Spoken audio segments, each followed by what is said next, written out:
Every now and then, I hear an aspiring writer say they've been told to never use flashbacks. As with my earlier video on voiceover, this is a case where some good general advice has been wrongly distorted into an inflexible rule.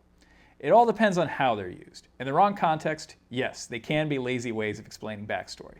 But there are plenty of films that have used flashbacks wonderfully. Think of all the flashbacks in Citizen Kane and how they add to the fabric of the story.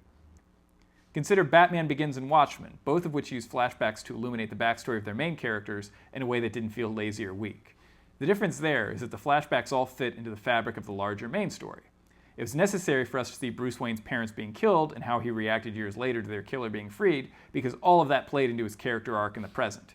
In fact, it was the root of his character arc to such a degree that not showing us all that information would have resulted in an incomplete story. Where I've seen flashbacks go wrong is when they're used to show us things that have nothing to do with the plot and really don't contribute to the main character's arc. Backstory isn't always essential to the main narrative. A lot of writers make the mistake of thinking that if they give their characters an angst-ridden history or some unrelated tragedy in their past, an audience will automatically relate to them. I've seen it happen more than once. Deep in Act 2, there'll come a time where the main character has a long dialogue-driven scene with the second lead. There will usually be some revealing confession like their father beat them when they were young or they got pregnant or whatever. They get this off their chest and the confession will make the second banana realize, wow, there's more to you than I thought all along. You're really sensitive and deep. Ugh. Most of the time, you can tell the scene is a quick patch on a note that likely read along the lines of, your main character has no depth. Can you flesh them out a bit? Maybe tell us a little bit about their backstory. And since this scene is often forced in after the fact, it rarely has any real connection to the plot, the themes, or even the rest of the script. It's filler. Usually when I see a scene like this in a script I'm reading for the writer, I'll tell them it doesn't work for me. Mention it's all telling and no showing, which breaks one of the big screenwriting rules.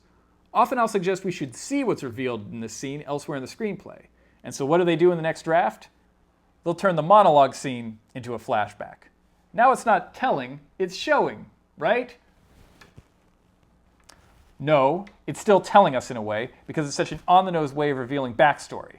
If I'm aware this whole scene exists only to give exposition, then it's on the nose. It lacks the depth of something like the Batman Begins flashbacks, which feel utterly necessary to understanding the story and the Bruce Wayne character. So if you got more questions about flashbacks, leave them for me in comments. Don't forget to subscribe, and we'll see you back here next week.